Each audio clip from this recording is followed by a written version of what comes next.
Hello, and welcome back to the True Crime Comedy Podcast, Murderess Podcast. I am your host, Sidney Smith, with my co-host, Jamie Kamaya. What up, Jay? How are you? How are you, buddy? What the hell is that, man? I didn't realize we were recording. How did you not? I clearly hit the record button. I didn't see it. What's that noise you were making? Yeah, you're a weirdo. So thank you all so much for joining us on this podcast where we take a look at real life murders committed by who, Jay? Well, the ladies. The ladies. Hey, man, I like that, baby. We were like players. We could like, what's up, ladies? Yeah, if only. Man. I come up a little short in the player department. Could you imagine you and I if we were both single out here on these streets? Yeah, I'd be a third wheel. All day. Hey, folks, thank you guys very much for joining us. Thank you guys for supporting the podcast the way that you do. We really do appreciate you. The numbers show it that you appreciate us as well. So thank you. Have not that I want to be nitpicky at all, but I have not seen a rating on Apple in quite some time or a review. So I'll get on there. If you're listening to Apple, I heard that we have some family members even that listen. I'm pretty sure you haven't said shit about the podcast on Apple. So, if you hook a brother up. We'll have a talking to them. Yeah, give them the next family function. Good talking to. Hey, the next family function, I wouldn't drink the punch. That's all I'm saying. Unless you're going to start getting up some of those ratings. But thank you guys for supporting, non-family members for supporting the way you do. Don't forget that you can check out our Patreon as well. We got some cool things on there as well. Some bonus content, which we need to add a little bit more to. Oh, yeah, we do. We're slacking. But no, and that's not we. It's not we. You and your busy schedule of I don't know what the hell you're doing. We got a story. We just got to do it. I'm aware of this. I am. It's coming. It's coming. We keep them wanting more. You know what? I don't. You and your wanting. Let's move past it, sir. Let's talk a little bit about a little something. Okay. You looking at what do you want to talk? You about? and great. Oh, look at you! Look at you! That's why you're the comedy legend you are, JB. Come on, legend in my own mind. Bro, you looking slim. You looking good. You came in the house. I said, bro, you look healthy. Yeah, I'm on a diet that there's no getting out of. Why is that? We drinking the fruit and veggie smoothies. Her sister's prepping our meals for us. The Chantix is starting to work. I've never heard someone sound so miserable about being healthy. Oh my God! You hear the tone? Starving every night. Starving. You know what I hear? I hear your Boston accent more when I'm bitter. When you're starving and upset. When I'm bitter. We're going to be having to record something up here soon. We're going to do a double day or double recording on one day because you're going to New York. And I think that's why you're trying to get slim. Well, yeah, I'm going to Boston and then we're going into New York for a night. I think you're going to like Fashion Week or something up in New York. You want to look slim and proper. When I walk down. Slim and proper. Whatever that road is that goes into... what's the big town there? Okay, let's just move on. You screwed up the whole fucking bit. Times Square. We're going to Times Square. Wait, what's that now? Where? Times Square. Times Square. Square. Fucking Wahlberg sitting across from me.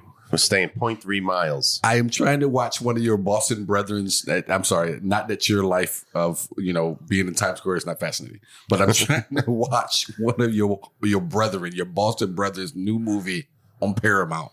It's called Infinite. Oh, is it out already? Oh, it's yeah. And I was watching it, and I got to tell you, went to sleep. Oh, well, you just don't recognize genius, apparently. Mark started out. The movie's probably good overall, but it's tough for me to get past his acting. Yeah, I don't know. He's good in the right movies, I guess. Like silent ones. Like if Mark Wahlberg could be the next, was it Charlie Chaplin? Charlie Chaplin. Oh, man. Get yourself some big eyebrows. Oh, man, he'd be great. Well, no, there's a thing. I don't know if it's on Netflix or Hulu. It's like a 4 or 5 part series about his whole life, his business life during COVID. It's actually pretty interesting. I would like to watch that because though I do not appreciate his acting all that much, I do appreciate the business side, the things he's been able to accomplish on that side. Yeah, he's got about $300 million. Right. So I'm not knocking anything there because on the business side, but there's a lot of people that I may not like whatever that surface talent is. When I say surface talent, I mean that first thing that kind of opened the door for you. But if you're able to follow that up with some great business decisions, and a lot of that is getting yourself around the right people, I'm always a great fan of that. I'm a great fan of that when it comes to Kevin Hart. I'm a great fan of that when it comes to Tyler Perry. Obviously Oprah Winfrey, and the list can go on and on for me. So Oprah and Tyler are billionaires, aren't they? Billionaires at this point. Wow. But you got to look at that's impressive, right? And you looking at whatever that first thing was, and Jay-Z as well. You look at Jay-Z. Dude used to be, I know this has been overtold over the years, but he used to be a legit crack dealer. Yeah. And to see where his life was there to where it is now, part owner, if I believe be correct, still part owner of the Brooklyn Nets, millionaire, married to Beyonce, hit after hit after hit after hit, clothing and so on and so forth. I mean, it's just an amazing, especially that goofy face he has. Oh my God. You know what? I'm gonna let you say that. So when Jay-Z's people come looking for you, well, that means they're listening. I'll take it. Oh, you gonna take that ass whooping, all right? Come find me. Come get them in the boonies of. I'm not even going to say the town. No, say the town. You're bad. You a bad motherfucker. In fact, you on your way to New York. When you going to New York? Catskills. But yeah, so back to Mark, man. Yeah, the movie. I'll probably Schenectady. That's where I'm going. I'll see you in Schenectady. I hope they catch you in Shawshank. I hope they catch you. But I'll be at Sing Sing. but the movie, I'll probably end up finishing it. It's got a couple of good. I like the premise of the movie. It's got a couple of good actors, actresses in it that I enjoy. But man, is he rough on my ears. He didn't like him in he was in one of them Transformer movies, wasn't he? You mean the one that I turned off? No, I did not care for that. No. The best thing I've ever seen in terms of Mark Wahlberg is when Adam Sandberg did that impersonation of him where he says Mark sounds the same in every movie. and the story goes Marky Mark called up the Funky Bunch and they were all upset about this impersonation. Oh, what was that movie he did with Reese Witherspoon? It was like his first movie. Yeah, that was a good movie. Oh, what the heck was it called? I can't remember the name right now, but I mean, look it up. You guys may hear me tapping on the keyboard, but yes, that's play that Bush song, Machine Head, breathe in, breathe out. I like that movie because I love me some Reese Witherspoon. Yeah, oh yeah, she's a little hottie. I've always loved me some Reese Witherspoon, even now, at her age. Now I'm just looking this up real quick.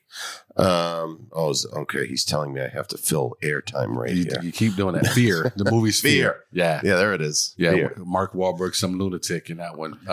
Sorry, he was good in that movie. I thought the movie was good, and I thought he was good too. I didn't know that he would get to keep doing movies though. So I don't. All right, now you're done now. It was a good movie made in 1996, showing how old we are. 25 years old. Man, wow! Look at you with the math. Yeah, look at you. I with went the to private school. What's that? I went to private school. Did you go to private school? I did. 12 years. That's why you didn't get beat up. No, well, you're all nerds. I lived on the other side of the public school, so I had to walk past the public school to get home every day with my school sweater that was tucked in my backpack, so they wouldn't know. I love this story. I had to run. Wait a minute.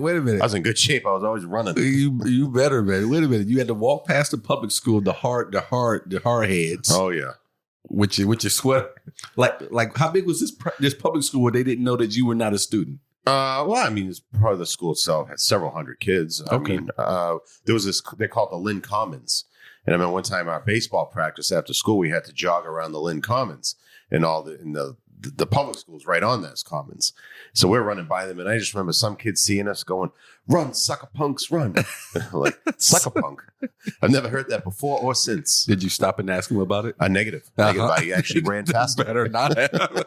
Actually picked up the pace. You sit here talking shit. I hope he listens to the podcast and he and Jay-Z find you together. Well, I'll tell that sucker punk something. Yeah, they got you private school kids out there jogging around the projects. Sorry your parents didn't care enough for you. I'm not jogging around those projects. They get that limo around here. I'm running down the Cape. How about that? Did you go to private school your entire life? Yeah, 1st through 12th. Man, yeah, you guys were rich. No, we weren't rich. We definitely weren't rich, but both my parents worked. You hesitated. No. I mean, some people might look at that as we didn't have extra things. They always drove used cars, but my mother's still in the same house. I think I've told you, still in the same house. She bought 3 years before I was born. Man, Beaver Cleaver, I was called. I don't want your mother to pass away anytime soon, but I got a feeling when she does, you're gonna find some money buried in coffee cans out back. Oh yeah, probably. I'll be digging up the garden. Look at this guy. You I knew that wasn't a tomato plant. Bastard. I knew the tomato plant was plastic. All right, I want to share some funny, or it's not funny, but some fun news from myself because I shared it last week, and I want to share the result of it. Oh, yeah? Went to see Chappelle. That's right. And it was fucking amazing. He didn't even close out the show, right? He did close. He closed out he was a closing comic. Oh, okay. I thought you said there was another comic. Then there was another comic. You see, this is why you don't know black music. So I'm about to explain this to people. Well, you're right. I know. Well, I know the black music my kid teaches me. He wouldn't know this one. But yeah, so there was some surprise. I figured there would be some surprises. People who would hit the stage because it's Chappelle, and they're all that whole clique of legends hang out together. But I wasn't sure who it would be. And Donnell Rawlings, who is his boy for years. From the show. Yes, from people who don't know. I'm rich, bitch. That guy came out and opened the show. Tom Segura came out after that. That's a fun one. Oh, man. I love Tom Segura. I think he's a great storyteller. I love his stuff. And the...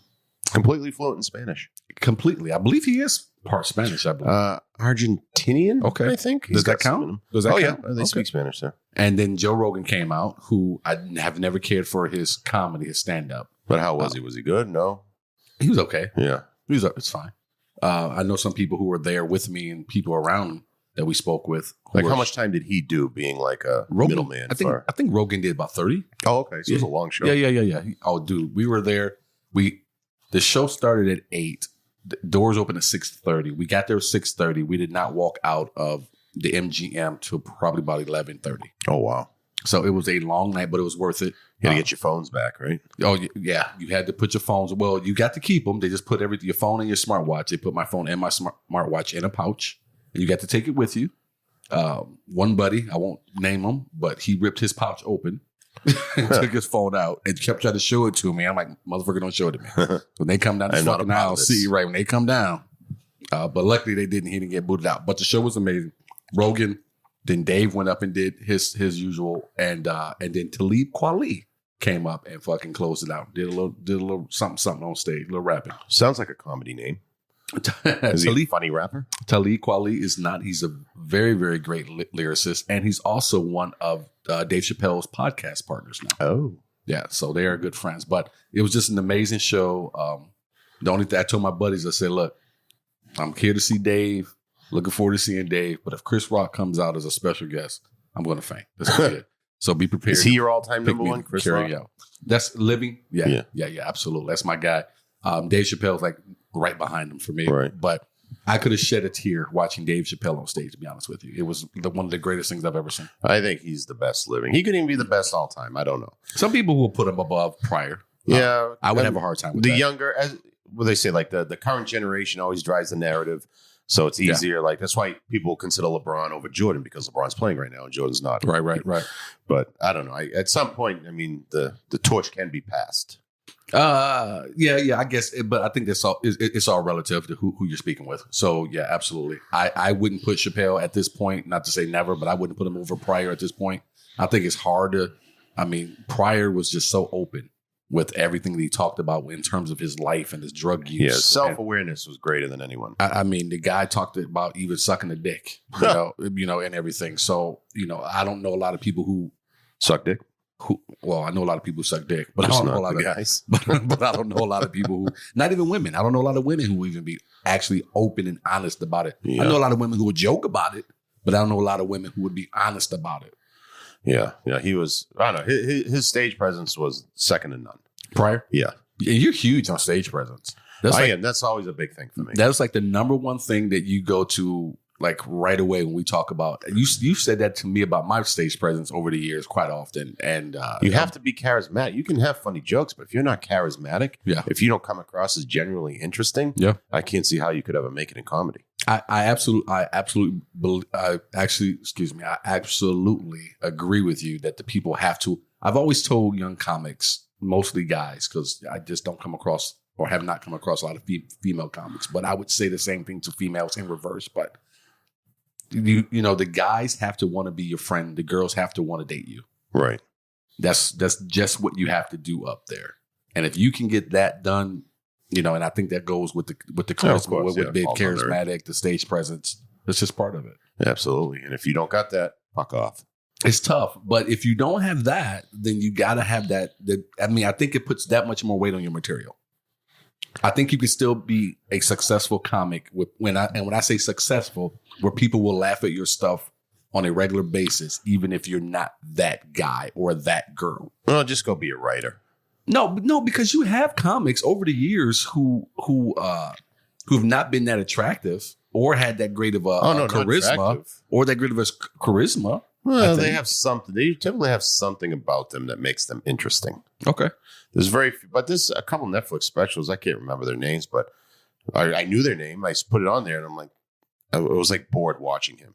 The material was certainly clever, but I get bored watching him. Like, they just don't do it for me. Was he one of those comics that just stands in front of the mic type comics? Yeah, he was. Yeah. And I love those like Mitch Hedberg. Yeah. One of my favorites. Yeah.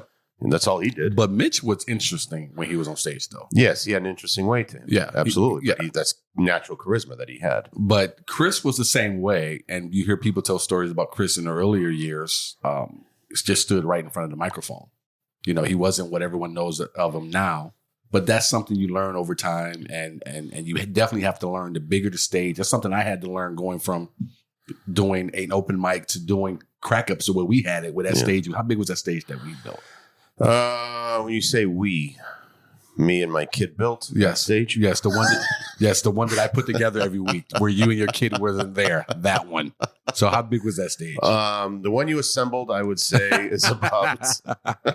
I think it was 4 feet by 8 feet because that was the size of the wood we bought. Right, the size of a piece of plywood. Right, which was not that big of a stage. And then when you go from that to a larger room and larger, then you have to learn to cover that entire area. Yeah. I love how I say the stage that we built, and you go right. I didn't build it either. I had a friend. That you go, I know you. It's me, my son, and a friend. I know you didn't do it. You know what? The next time you have to move, I guess we won't be. Come meet me at Tulsa's and bring a drill. You know what? You still owe me for moving, so I might just buy another house just so I can call you and call that shit in. Listen, you got a couple more years before it would kill me to move. Call that. Oh, then I'll wait a couple of years. But yeah, the Dave Chappelle show in Vegas was amazing. If you're listening to my voice right now, if you've never seen Dave Chappelle, pay whatever you have to pay to see it. To watch this man with thousands of people in an arena speak. And if you're not familiar, I mean, I don't know how you're not, but to speak and teach the way he does and have that entire arena quiet until it's time for them to laugh.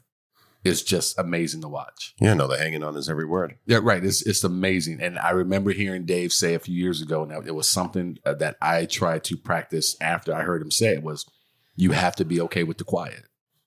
And so there's been times, I think I've talked about this before. I don't know if I did, I don't know, but I'll come right out on stage no matter what happened in front of me. Especially if someone came out and just did really well and the room is hot. I'll just stand on stage for a minute and a half. Yeah, you almost got to hit the reset button. And especially if they were high energy and nothing like your delivery type of thing, you got to let the crowd reset a little bit. Regardless of what I plan to do, I'll do that because I just want to practice that being okay with the quiet thing and then get them going. And sometimes I will stand right in front of the stage and pull a little Chris Rock old school and never move and go monotone, especially if it's newer material, because I want to see where the beats are. But to watch him do it, and the master that he is, man, I would have shed a tear if I had not been sitting with a bunch of guys. I bet you did. I was close. I had allergies. It was close. But it was. Anyone else knows a lot of pollen in here? My number one concern is going to be weird, given who I was going to see was if you take my phone or you take my watch. Now I can't track what time it is. How will I know if I want to get up and leave? Because you're always used to when I'm done listening to this conversation, I'm done with this movie. What time is it? How long have I been sitting here? Well, without my phone, thankfully the show was good. I didn't have to worry about that. But that was one of them old school watches, right? But the one that you hooked to your coat and your belt. What's those old cold ones? What am I going to see the movie a show in the 20s? Yeah, you know what I mean. I forget what they call those things. Well, I could have worn just a regular watch, and that would have been okay. But I didn't. I didn't bring one of those with me. I left those at home. I just had you were my watch before it was over, so it didn't matter. I wasn't. But if you're bored, you're like, oh my god, I was just gonna. Oh my god, can I get the hell out of here? I got to go get another drink. The one last thing I wanted to talk about in terms of seeing Chappelle was the amount of everything, the cost of everything in this fucking building. Oh, I bet. For a Chappelle t-shirt, $50, which I thought was great because I charged $25 or $30 for mine, and thankfully I get that. But to be able to charge $50 and get $50, these people are lining up. Then for a burger and chips, $13. Sausage and chips, $13. It's like ballpark prices. I guess I would expect it a little bit there. Was. I did not expect it, but I was still amazed not only by the price but by the lines that these people were standing forever to get this stuff, food and drinks and otherwise. It was just amazing. And was it no cash there? That's what they said, no cash. But I thought I saw a couple people use some cash. Yeah, they're trying to eliminate cash so there's less people touching things and passing things around, I guess. Yeah, they gave us masks, and it had the Chappelle logo and Chappelle name on. So you had to wear a mask while you were in there? You didn't have to. They suggested if you wanted to. I think Dave is still really leery about it. So, but it was cool that they supplied them, and it had the Chappelle logo C on one side and the Chappelle name on the other side. So I have that. I'll frame that. I still have my ticket stub, so I'll frame those two things and put those up here in the office behind me. Give me something new to look at. Yeah, give you something new to look at. So I'll add that to the memorabilia wall. But great show, man. Awesome time. I dug it so much. Who knows? Maybe he and Chris will do something together, and I'll get a chance. Who knows? Maybe I'll get a chance to do something with him one day. That'll be $1,000 a ticket if Chris and Dave are on the same show. If you wait for secondhand tickets, you're damn right, because they were already looking, because I got my ticket late, looking at some of the prices. They were charging almost $1,200 for some of the tickets. That's insane. And Dave Chappelle doesn't charge that price. It's all the scalpers. I was going to say I don't want to call them scalpers at this point because they're legit companies. SeatGeek, the Vivid Seats. Yeah, but they buy the tickets the same price that you could buy it at if you got the chance. Yeah. And to me, that's a scalper. Yeah, but Dave doesn't get a cut of that money. I don't believe. No, you're right. That's what I'm saying. It's not his. Okay, I thought you were saying Dave controls that price. No. He doesn't control. No, he doesn't. My ticket that I bought was almost $300 with fees. And I probably could have got that ticket for like $120, $130 if I bought it right when they first went on sale and bought it off. Got online and waited and tried to hit it. Yeah. So but I didn't even know he was in Vegas. So buddies told me. But it was a great time. We probably bored people to death with this story, but I talked about I was going last week, so I had to tell you guys about how it went. It was great. Good time in Vegas. Hung out at the pool. Has a lot of good drinks. It was a good time. Nice. So, all right. What's all you got? No, I had 3 birthday parties this past week. All right, let's just if you're willing to know who the boring was of the duo, you know. Oh no, how can it be boring? You didn't give me a chance. He's easily the Robin of the duo. I didn't have a chance. Tell that story. Just hearing, no, that's not a story. I just had 3 different parties because I'm so popular. Is that all you wanted to say? And Mom's going to throw me a 4th one back in Boston. So there. Your birthday party. My birthday party. Oh, okay. Yes. No, let's hear my those. birthday Okay, parties. I thought you were going to tell me like these were kid No, we parties. had dinner, then we had dinner at the house another night, and then we went out with friends another night. Yeah. And then I expect a cake from Mummy. From who now? Mummy. In 2 weeks. We're back in Boston. You know what I love? I love that I missed all of these birthday parties. Well, you were away for 2 of them. Yes. And the 3rd one, I don't think you were around for any of them. I was not. No, you weren't. Yeah, I've been away. So, which is great because you never show up to mine even when you're in the city. So this is payback for a lot of years. Oh, yours is what, November? Yes, right. That only makes it more painful that you know when the birthday is. I know the month. It's close enough. All right. I know the month because I know you're less than a year older than me. Yes, it is in November. We will not reveal the actual day because I'm weird actual about that. day. Can I reveal the actual age? No, you cannot. Can I say it in Spanish? No, you cannot. 46. You know what? I'm gonna stop being nice to you on this podcast. Right now we're both 46. You just ruined the friendship. For what? For what? Only half our listeners will know what I said. Oh, I'm sorry. There's not like this Google machine that can't help you translate Spanish. You ruined the friendship. I have a horrible Spanish accent, I'm told. This is a complete business relationship now. Go for it. Stop looking at my memorabilia wall. Is it? No, we got to do is get you a bigger desk so we can stop playing footsies under your desk here. I have not touched your feet one time, sir. Not today. First of all, we don't need to get me a bigger anything. Maybe we can turn this the long way.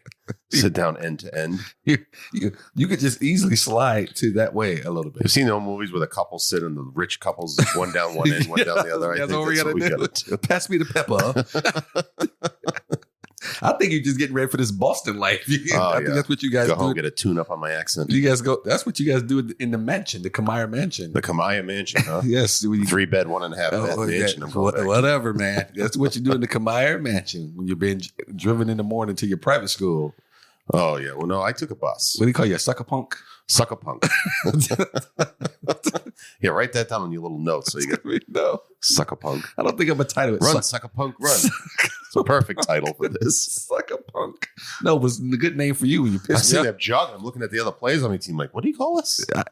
What I'm loving is that last week we got one bit of information about your dad. Oh, jeez. Yeah. Catchy title on that episode. You huh? like that? No, not really. Why not?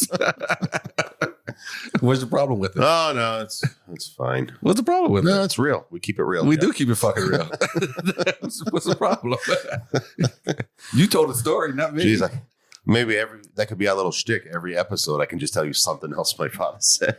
I mean, you could. I can't say it's gonna make it to the title, but that did. That can be our title every week.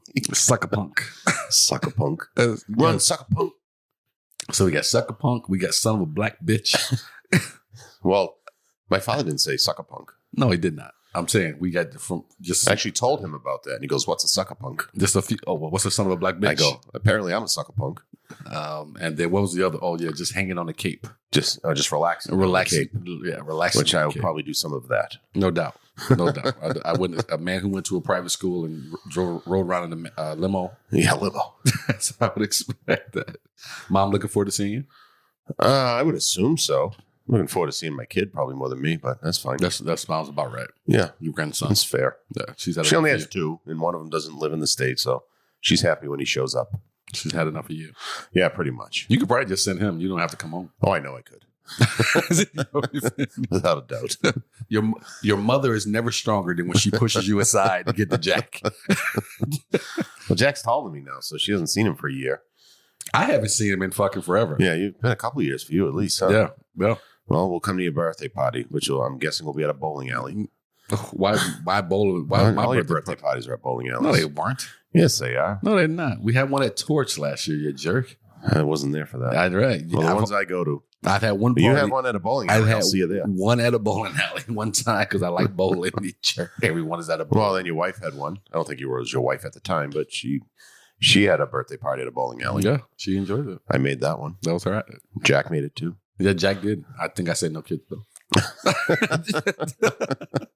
I'm a single parent. Leave me alone.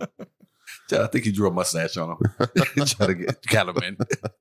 Jack, you need to lower your voice when you speak. Yeah, I need to see that kid though. So bring him by. Yeah, we'll do that. Sometime, before he's 30. Where he doesn't know who I am anymore. Oh, he knows. He asks about you. He knows if I do this with you. I'm just kidding. I know he knows who I am, but tell him to stop asking about me. I don't like nosy people. I'm like, Sidney said, keep his name out your mouth. That's exactly what I said. He listens to rap. He'll know what I'm talking about. All right. Enough about your kid. No one wants to hear about your kid. They listen to me and my story, right, which was fascinating. You're fucking Three Stooges now? What is that? Showing your age, buddy.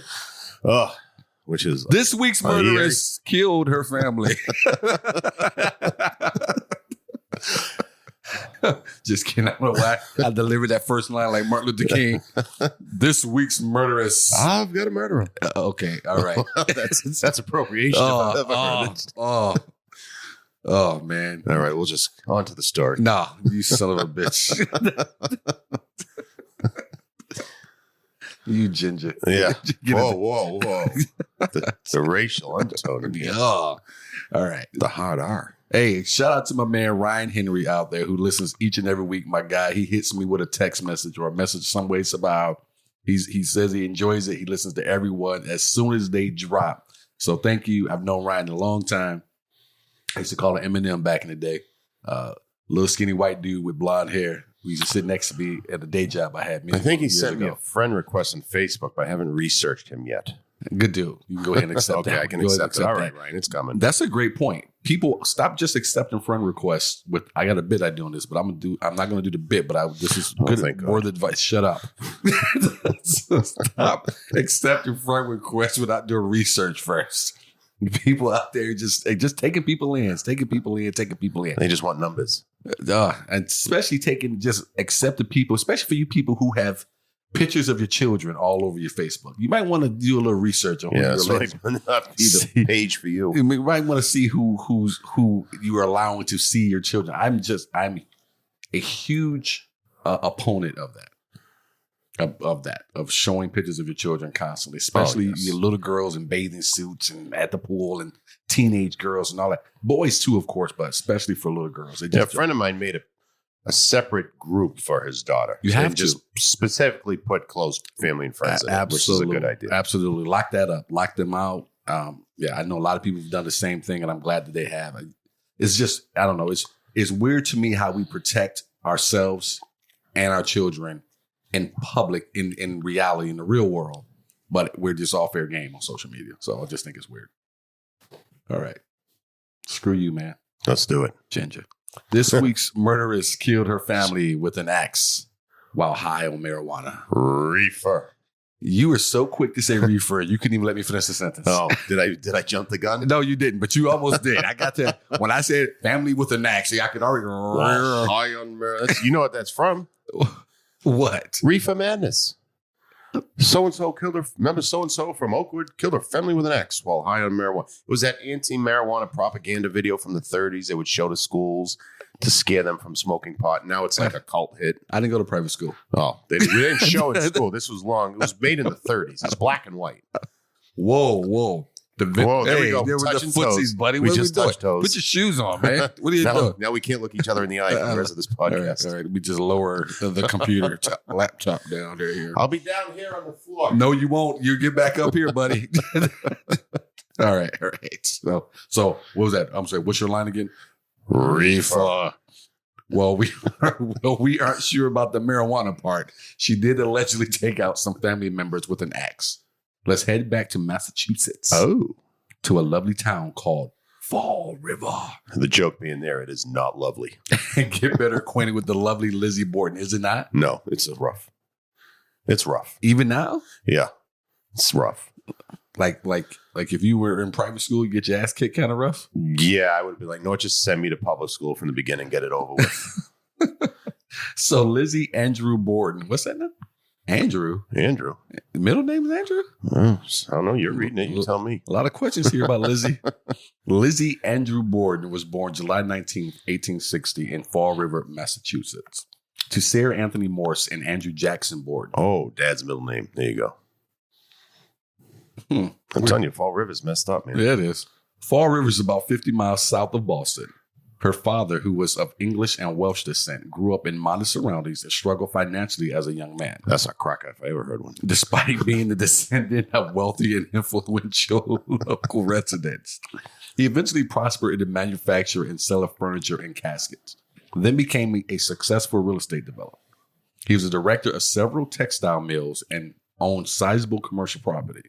He was also president of the Union Savings Bank and the director of the Durfee Safe Deposit and Trust Company.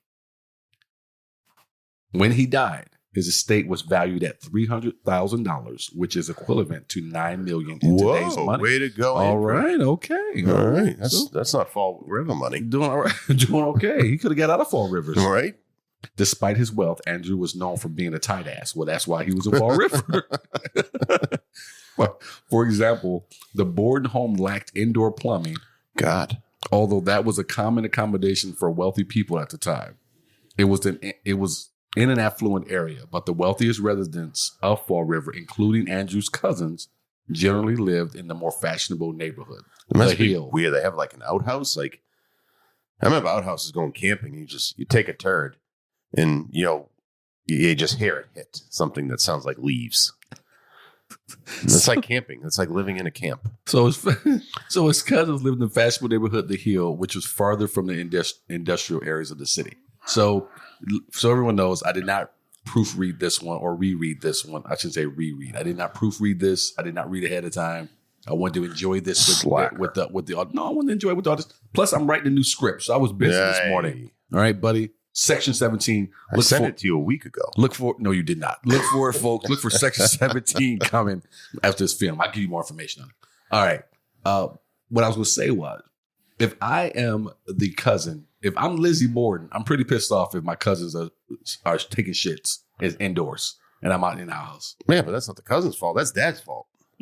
I didn't say I'm pissed at the cousins, but I'm pissed if they are. Yeah, well, I'd have questions for dad. We're gonna have a real talk. My question was when I was younger, why are we 19 and we don't have cable? Because we have a great antenna on the house. That's 4, 5, and 7 came in great. Hold on now. Your father put you through a private school education. You bitching about not having cable? Yeah. Weren't you out of the house going to college? Well, I lived home. I was out of the house for 1 year. Wasn't mature enough to do that. Came back home, went to the local college. 6 years later, got my 4-year degree. All right, good enough. So Borden and her older sister Emma had a relatively religious upbringing and attended Central Congregational Church. As a young woman, she was always involved in church activities, including teaching Sunday school to children of recent immigrants to the United States. That's nice. Yeah, that's a sweet girl. She was involved in Christian organizations such as the Christian Endeavor Society, for which she served as a secretary and treasurer, and contemporary social movements such as the Women's Christian Temperance Union. Oh. She was also a member of the Ladies' Fruit and Flower Mission. No, tell me more about that one. Why? I don't know. 3 years after Hungry. You gonna eat flowers? I'll eat fruit. 3 years after the death of Lizzie Borden's mother, Sarah, Andrew married Abby Durfee Gray. Lizzie stated that she called her stepmother Mrs. Borden and avoided speaking on whether they had a cordial relationship or not. She believed that Abby had married her father for his money. He wasn't gonna let her spend any of it. If she's willing to shit outside, I mean, then that's a good woman. She's a good woman. Ugh. In May 1892, Andrew killed multiple pigeons in his barn with a hatchet, believing they were attracting local children who wanted to hunt the birds. Beat him to it. Lizzie had recently built a roost for the pigeons, and it has been commonly recounted that she was upset over his killing of them. You don't say. Though just how upset Lizzie got over the incident has been disputed. Like your kid brings home like a pet rat. Look what I found. You stomp it. You're a horrible person. Don't bring that rat home, Jack. A family argument in July of that same year prompted both sisters to take extended vacations in New Bedford. After returning to Fall River a week before the murders, Lizzie chose to stay in a local rooming house for 4 days before returning to the family residence. That's not much of a vacation. New Bedford's like right next to Fall River. Well, back then, I'm sure, because it took a long while to get there. Right? Yeah, getting that horse and buggy. Right, but it took 2 days probably to get there. I mean, you could walk in about 45 minutes. That's like a trip to California if you were driving from It's going to be a rough ride. Probably not good shocks on those buggies. Tension had been growing within the family in the months before the murders, especially over Andrew's gifts of real estate to various parts of Abby's family. After their stepmother's sister received a house, Lizzie and Emma demanded and received their rental property, which was actually the home they had lived in until their mother died. See, got to fight for what you want. They bought the house from Dad for $1. Squeaky wheel gets a grease. That's what they say, or gets fired. A few weeks before the murders, they sold the property back to their father for $5,000, equivalent to $144,000 in 2020. Good business, women. The night before the murders, John Vinicum Morse, the brother of Lizzie's and Emma's deceased mother, visited and was invited to stay for a few days to discuss business matters with Andrew. Some have speculated that their conversation, particularly about property transfer, may have aggravated an already tense situation. For several days before the murders, the entire household had been violently ill. A family friend later speculated that mutton, which is sheep or goat meat, left on the stove to use in meals over several days was the cause. Ugh. But Abby had feared poison, as Andrew had not been a popular man as of late. Just giving away houses. Yeah. John Morse arrived in the evening of August 3rd and slept in the guest room that night. After breakfast the next morning, at which Andrew, Abby, Lizzie, Morse, and the Bordens' maid, Bridget Maggie Sullivan, were present, Andrew and Morse went to the city room where they chatted for nearly an hour. Morse left around 8:48 a.m. to buy a pair of oxen and visit his niece in Fall River, planning to return to the Borden home for lunch at noon. Andrew left for his morning walk sometime after 9. Although the cleaning of the guest room was one of Lizzie's and Emma's regular chores, Abby went upstairs sometime between 9 a.m. and 10:30 a.m. to make the bed. According to the forensic investigation, Abby was facing her killer at the time of the attack. She was first struck on the side of the head with a hatchet, which cut her just above the ear, causing her to turn and fall face down on the floor. Well, high on marijuana. That is not what's written here. causing injuries on her nose and forehead.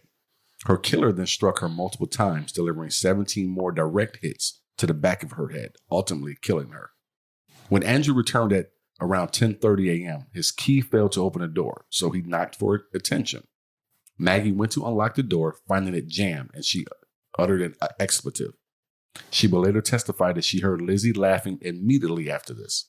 She did not see Lizzie, but later stated to investigators that the laughter was coming from the top of the stairs. Uh-huh. Uh-huh. That's the laughter that she was making. Is that what it was? Uh-huh. This was considered significant as Abby was already dead by this time, and her body would have been visible to anyone in the home's second floor. Lizzie later denied being upstairs and testified that her father had asked her where Abby was, and she had replied that a messenger had delivered Abby a summons to visit a sick friend. Lizzie stated that she had then removed Andrew's boots and helped him into his slippers before he lay down on the sofa for a nap, a claim contradicted by the crime scene photos, which show Andrew wearing boots. She then informed Maggie of a department store sale and permitted her to go. But Maggie felt unwell and went to take a nap in her bedroom instead. She ate more of that mutton. It upset her stomach. Let me just make sure it wasn't the mutton. Throw that mutton out. Maggie Sullivan testified that she was in her third floor room, resting from cleaning the home's windows, when just before 11:10 a.m., she heard, that's a weird time, just before 11:10 a.m.? Right. Someone's looking at their watch. She heard Lizzie call from downstairs, Maggie, come quick. Father's dead. You heard me. Somebody came in and killed him. Andrew was slumped on a couch in the downstairs sitting room, struck 10 or 11 times with a hatchet-like weapon.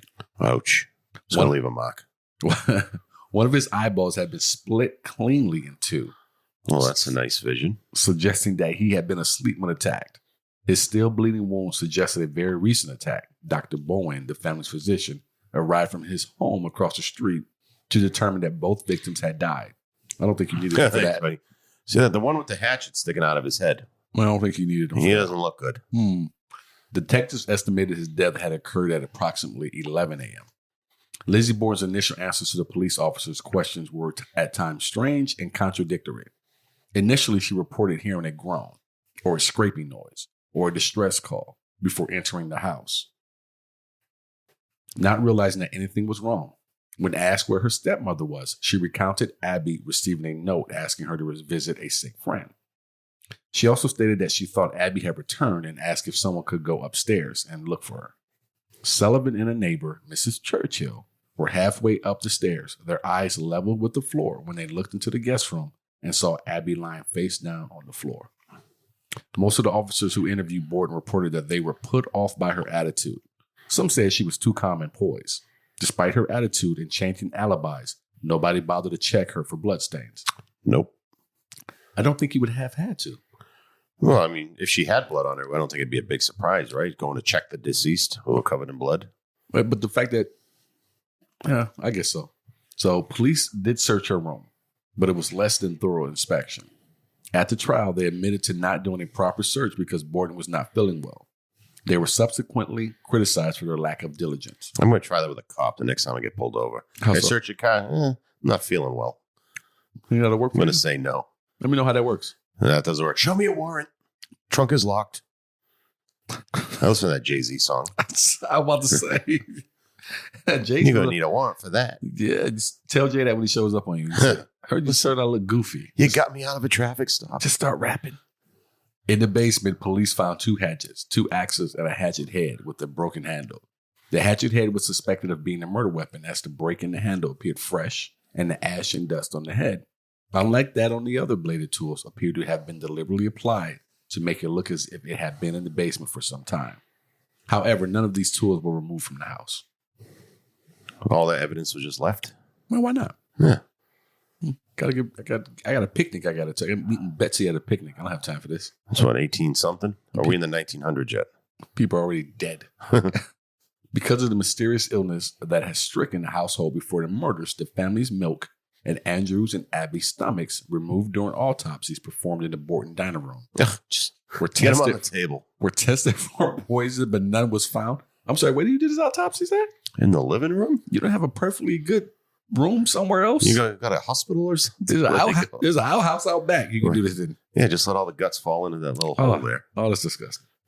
Residents suspected Lizzie of purchasing hydrocyanic, if I'm pronouncing that correctly, I believe I am, acid in a diluted form from the local drugstore. She defended that she inquired about the acid so she could clean her furs, despite the local medical examiner's testimony that it did not have antiseptic properties. Lizzie and Emma's friend, Alice Russell, decided to stay with them the night following the murders. Not me. While Moore spent the night in the attic guest room, contrary to later accounts that he slept in the murder site guest room. I bet it was super hot in that room. I'm betting I wouldn't have stayed in the house when 2 people got killed there. Police were stationed around the house on the night of August 4th, during which an officer said he had seen Borden enter the cellar with Russell, carrying a kerosene lamp and a slop pail. He stated he saw both women exit the cellar, after which Borden returned alone. Though he was unable to see what she was doing, he stated it appeared she was bent over the sink. Emptying the slop. Slop. I mean, that's probably a good term for what she was using it for. On August 5th, Morse left the house and was mobbed by hundreds of people. Police had to escort him back to the house. On August 6th, police conducted a more thorough search of the house, inspecting the sister's clothing and confiscating the broken handle hatchet head. That evening, a police officer and the mayor visited the Bordens, and Lizzie was informed that she was a suspect in the murders. Oh, about time. The next morning, Russell entered the kitchen to find Borden tearing up a dress. She explained that she was planning to put it on fire because it was covered in paint. It was never determined whether it was the dress she had been wearing on the day of the murders. Man, these all new cops. Go try the Borden case. See how you do. Borden appeared at the inquest hearing on August 8th. Her request to have her family attorney present was refused under a state statute, providing that an inquest must be held in private. She had been prescribed regular doses of morphine to calm her nerves, and it's possible that her testimony was affected by this.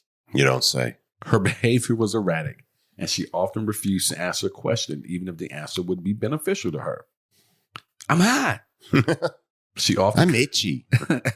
She often contradicted herself and provided alternating accounts of the morning in question, such as saying she was in the kitchen reading a magazine when her father arrived home, then saying she was in the dining room doing some ironing, and then saying she was coming down the stairs. She also said she removed her father's boots and put slippers on them, while police photographs clearly showed him wearing his boots. Well, all that money, I probably would have got a better lawyer. I think I would have just kept my mouth shut. Yeah. But the whole thing... A lawyer to say, keep your mouth shut. Yes. But from the get-go, the whole boots and the slipper thing should have been enough. Right. The weapon, all the murder weapons they found that they left? That too, but the whole... I thought you said you put slippers on. Dude's wearing boots, you know. How do you come up with a I don't know. story? Slippers to an axe in the head, though. You still got to bridge that gap. You're right. But I'm just saying this here would have been, if you pay attention to it. Yeah. Okay, you're my suspect. Right. I'm sorry, what was that now? Suspect. Oh, there you go. Yeah. There you go, Professor. Jelly. You forget a letter in the word? No, I didn't forget it. How you say the name of that city from last week? Schenectady? How do you say it? Schenectady. Schenectady, yeah. The district attorney was very aggressive and confrontational. On August 11th, Borden was served with a warrant of arrest and taken to jail. The inquest testimony, the basis for the modern debate regarding her guilt or innocence, was later ruled inadmissible at her trial in June of 1893. Oh. Multiple newspaper articles noted that Borden possessed a calm demeanor and bit her lips, flushed, and bent toward attorney Adams. It's not like she's trying to get fucked. It's what that sounds like to me. It was also reported that the testimony provided in the inquest had caused a change of opinion among her friends who have up until this point strongly maintained her innocence. The inquest received significant press attention nationwide, including an extensive 3-page write-up in the Boston Globe. Oh, I know that paper. Nobody cares. Got it every Sunday after church. A grand jury began hearing evidence on November 7th and Borden was indicted on December 2nd. Borden's trial took place in New Bedford starting on June 5th, 1893. Prosecuting attorneys were Hosea M. Knowlton, Hosea, and future United States Supreme Court Justice William H. Moody. Oh. Defending were Andrew V. Jennings, Melvin O. Adams, and former Massachusetts Governor George D. Robinson. Oh, just showing up for the trial. That's weird that he would be defending the old governor. The governor. It's a big trial. 5 days before the trial began on June 1st, another axe murder occurred in Fall River. This time the victim was Bertha Manchester. Bertha. Somebody had to get this. Sounds like somebody from 1900. Mm-hmm. Who was found hacked to death in her kitchen. The similarities between the Manchester and the Borden's murders were striking and noted by jurors. However, Jose Correa de Mello, a Portuguese immigrant, was later convicted of Manchester's murder in 1894. Forced confession. And was determined not to have been in the vicinity of Fall River at the time of the Borden murders. Yeah, you think? Well, they could have the money to pull that off. Okay, all right. I like how you just throw shit out you have no proof of. No My speculation is fact. Like a spouse who has no proof. I know you was out there sucking dicks. That's why you're not home at 5 p.m. A prominent point of discussion in the trial, or at least the press coverage of it, was the hatchet head found in the basement, which was not convincingly demonstrated by the prosecution to be the murder weapon. Prosecutors argued that the killer had removed the handle because it would have been covered in blood. Okay, I mean, I guess, sure. That's how murder weapons work, don't they? That is how they work. One officer testified that a hatchet handle was found near the hatchet head, but another officer contradicted this. Though no bloody clothing was found at the scene, Russell testified that on August 8th, 1892, she had witnessed Borden burn a dress in the kitchen stove, saying it had been ruined when she brushed against wet paint. During the course of the trial, defense never attempted to challenge this statement. But it was red paint. You think it was red paint? I'm guessing. Why would you guess red paint?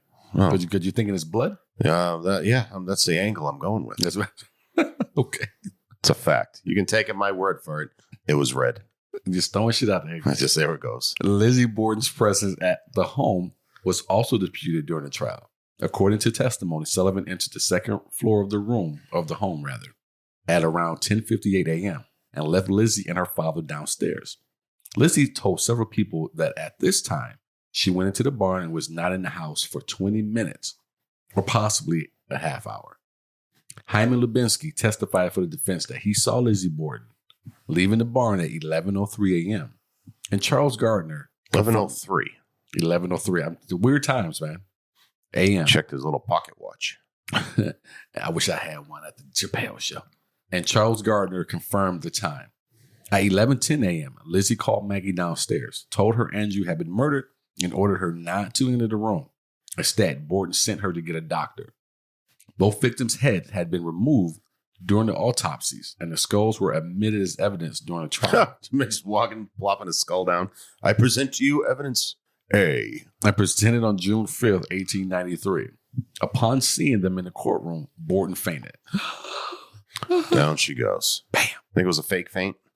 I think all faints are fake.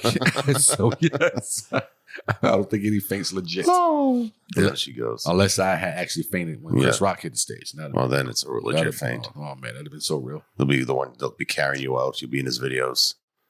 Like when the old Michael Jackson videos where they're carrying the women out who just can't handle it. Oh, man, that'd have been so weird. That'll be you. Like one of them old white women.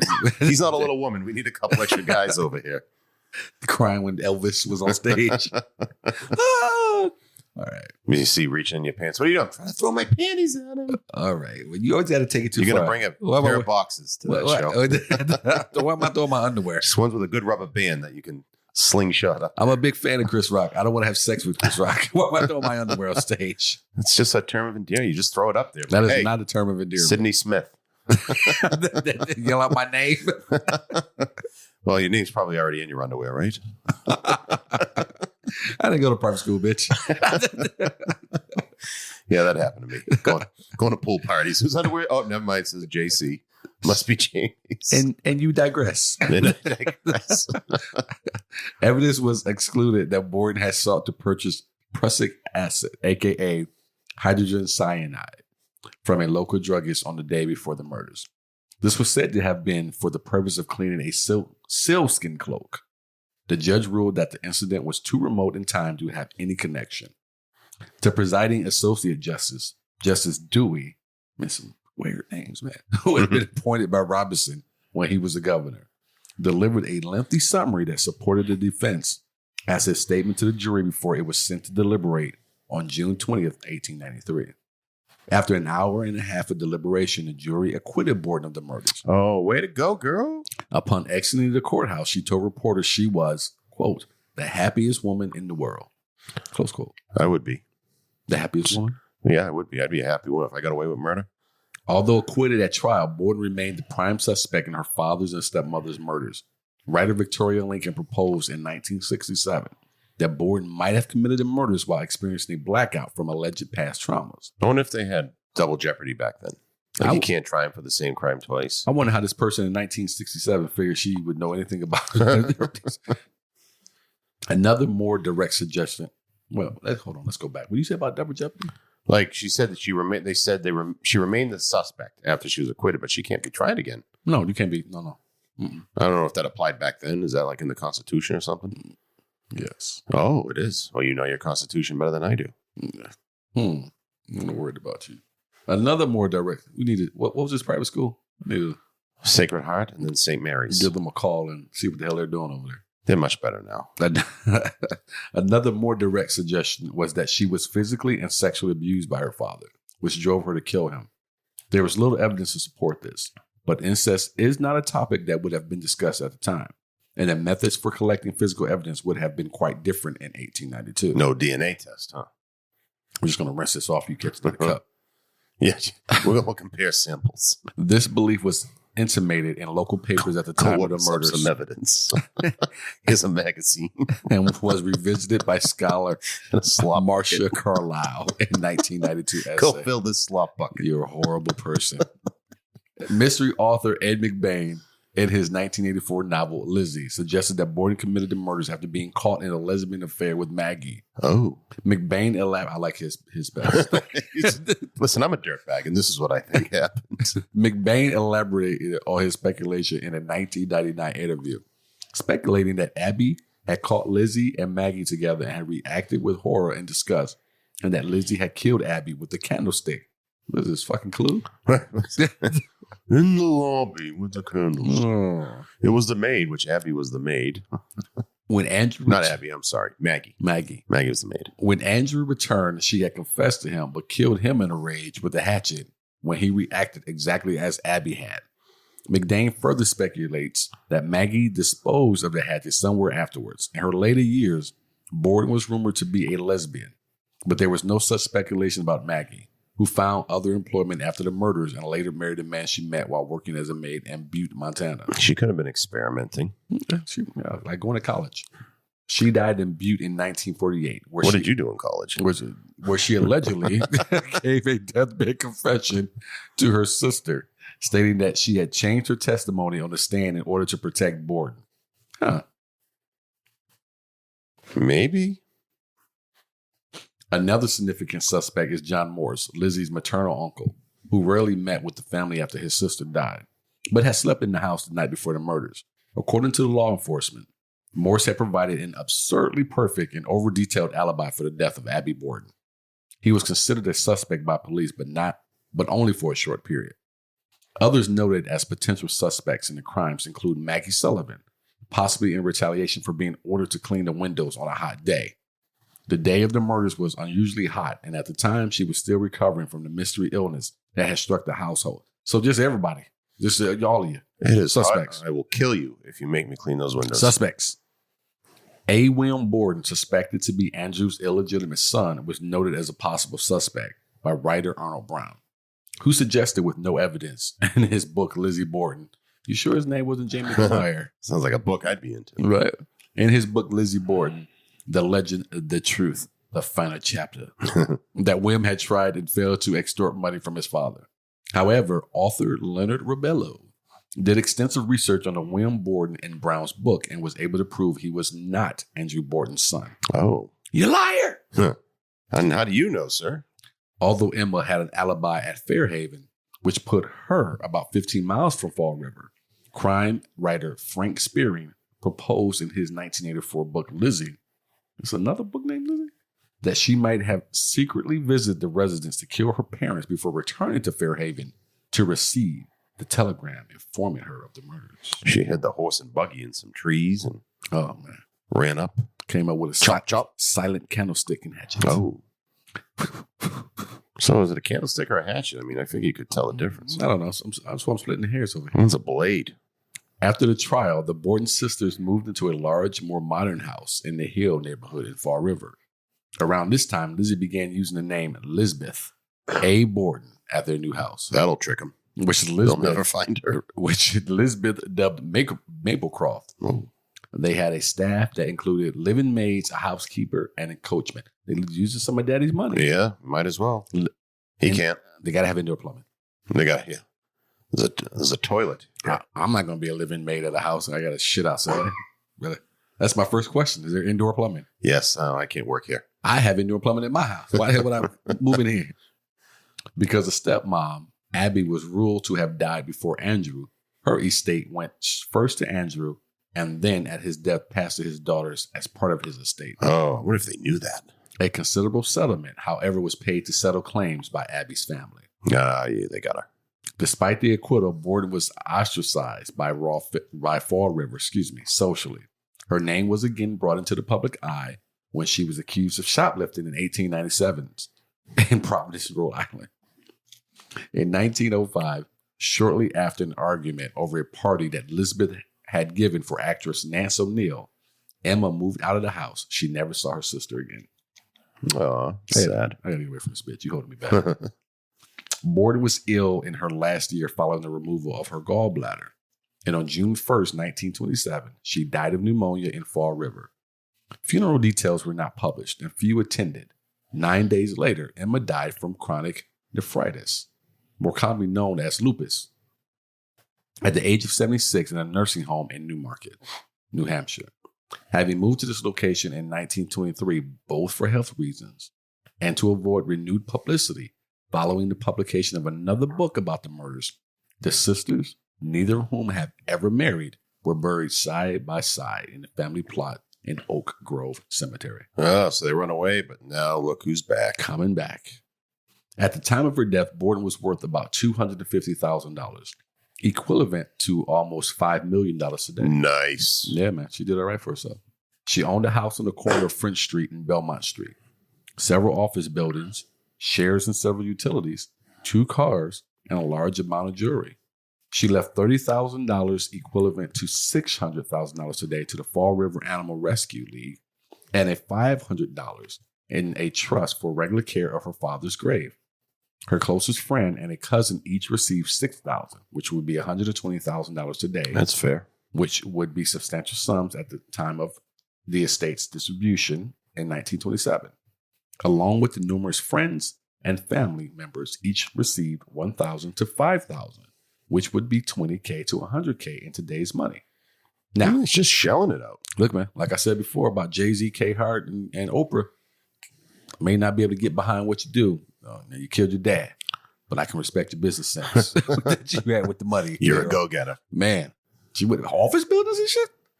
The old man didn't have that. She owned cars, which sounded like a huge deal back then. And I got to tell you, I wouldn't have left any money for anybody. Nope, taking it with me. Does it sound like any of you bitches was around me if I was being pushed out of the old Fall Rivers here? When I'm diagnosed as terminal, I'm burning that money for heat. Oh, man. Everybody knows. I've told everyone. When I go, Tamara knows. Take half the money out the bank account, set it on fire, sweep it up, and put it in my casket. Taking it with me. Those are my ashes. She's like, you get half of it? Half of it's mine? Yes, half of it. I said, if it all doesn't go in there, then, I'll be back. She's going to shell out some of the funeral director back. Listen, if anyone asks, these ashes right here are money.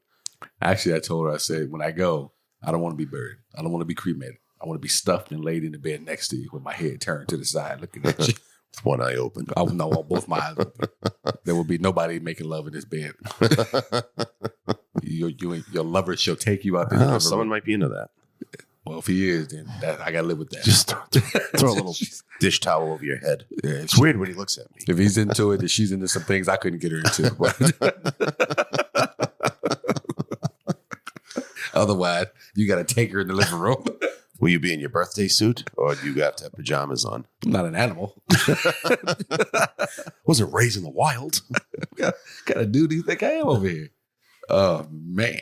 All right. So, yeah, no one's getting any money. So don't, not my shoes or anything. No one's in my shoe collection. What size are you? None of your business. My size. So, I'll be in there writing my name on a few boxes when you're not looking. That's the shit you learn when Give to Jamie. Give to Jamie. Our handwriting's not even the same. Give to Jamie. That's the only thing she finds. He had no will. Apparently. Oh, there's a will. That's why these little notes you left on shoe boxes. The sneakers are going to the shelter. All right. So I do have some I need to probably take down and give away because I'm not wearing them. But all right. So Scholar Ann Schofield notes that Borden's story has tended to take one or the other of two fictional forms, the tragic romance and the feminist quest. As the story of Lizzie Borden has been created and recreated through rhyme and fiction, it has taken on the qualities of a popular American myth or legend that effectively links the present to the past. The Borden House is now a museum and operates a bed and breakfast with 1890s styling. Oh. I would not be sleeping there. I can't wait to go. Oh, no. Pieces of evidence used in the trial, including an axe head, are preserved at the Fall River Historical Society. No, see, y'all didn't like me when I was here, but now you're taking the momentum. Oh yeah, take that money, making a little buck off me now. Who's making that rent? When I pay that fee to stay at your hotel? That's exactly why I wouldn't be staying at this bed and breakfast because Lizzie would not be happy. You're not taking my head next. Where again did the murder happen? That'd be me. I'd be all into it. Was it right here? Yeah, take a picture of me laying down on the floor with an axe next to me. Yeah, I see it. It sounds like some white people shit. That's totally white people shit. The case was memorialized in a popular skipping rope rhyme. Lizzie Borden took an axe and gave her mother 40 whacks. When she saw what she had done, she gave her father 41. Come on, you got to say that the way the kids would say it. You said the way the kids would say it.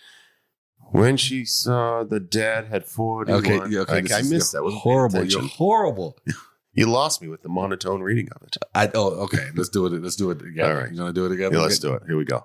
Lizzie Borden took an axe and gave her mother 40 whacks. And when she saw what she had done, she gave her father 41. Much better. I knew you had it in you. It was actually terrible because you were doing it with me. It was like being in the car with that friend that only knows the chorus, but still sings the whole song. You ever see like the video where people are dancing in unison and there's that one person that's new to the class? They're just trying to follow along the best. Well, I was anticipating. La la bamba. La la bamba. This is horrible. This is horrible. I am so sorry to anyone who's listening to this. Jamie is horrible. Tune in next week. I'll give you Sidney's age. Oh, you already did that. That's why we're no longer friends. English. We're only business partners. Folklore says that the rhyme was made up by an anonymous writer as a tool to sell newspapers. Others attribute it to Mother Goose. Sounds like a Mother Goose rhyme. 40 whacks. In reality, Borden's stepmother suffered 18 or 19 blows. Her father suffered 11 blows. 11. The rhyme has a less well-known second verse. Oh, here we go. We're not singing this. Oh. Andrew Borden now is dead. Lizzie hit him on the head. Up in heaven he will sing. On the gallows she will swing. Oh, I like that. Yeah. That's not Mother Goose, though. No, that's could be. I don't think so. Mother Goose was some real shit back then. Yeah, man. Don't you know? Yeah, man. Oh, I don't think so. We'll talk about this off. All right. Off, but Google Mother Goose lyrics. Yeah, you need to get on board with some of this shit, man. What's happening in these streets? What's happening? The trial has been compared to the later trials of Bruno Hampton, Ethel and Julius Rosenberg, and O.J. Simpson as a landmark in publicity and public interest in the history of American legal proceedings. Lovely. You know it's bad when they throw you in there with O.J. I've been Sidney Smith, and this has been Jamie Kamaya. Jamie Kamaya. When I was halfway through it, I knew you were looking. Oh, that's my part. All right. Wait. What do you think about Lizzie Borden, though? I think I want to go find her grave. Why? I don't know. I'm just into fascinating. I find stuff like You that gonna fascinating. spend some of your time here back east? Yeah, well, 50 miles. It's a 100-mile round trip. I got to convince the lady to do that. She wants to do that. So maybe tonight I'll be like, hey, I got this great thing on Netflix we should watch. Lizzie Borden. And then we'll go check out her grave. And you say you're not married. Well, no, I'm doing this. I have selfish intentions here. No. You say you're not married. Only married men have to sneak up with fucking little tricks on how to get shit done. That's the game I like to play. No, there's the game that Show a how married man. clever I can be. No. Only a married man's got to be clever with some shit like that. I thought it was cool. The only thing I did not know was the exact number of whacks to the head that I took, but I'm pretty sure she killed him. Yeah, certain enough she can make this podcast. Yeah, and I don't respect what she did, but I respect what she did with the money when she got her hands on it. Yeah. So she spent a lot of money on an animal shelter. I'm a big fan of that. She was a Jay-Z of Fall River, minus the crack dealing. Yes, but add on the axe murder. Yes. All right, same thing. Minus the penis, add on the vagina. Yes. So I've been Sidney Smith, and I am. Oh, is this my partner? I'm not sure. Jamie Kamaya. Oh, gee. From Sidney Smith Creative. That's what you get, asshole. This has been Murderous Podcast. If you like our show, be sure to tell your friends and family. Subscribe on Apple Podcasts, Spotify, Stitcher, or wherever you are listening right now. Leave that 5-star rating, folks. It really does help us out. It helps us climb those charts in Apple if you do that for us. Also, leave a review on Apple Podcasts just because, we ask you real nicely to do it. Yeah, it can be anything. It can be terrible. It cannot be. Let it be good. Remember, you can also support the show and receive bonus content by joining our fan club by joining patreon.com/Murderous Podcast. About the story you just heard, we sourced it from wikipedia.org, smithsonianmag.com. Remember, folks, be aware of your surroundings, and we'll see you next week. See ya.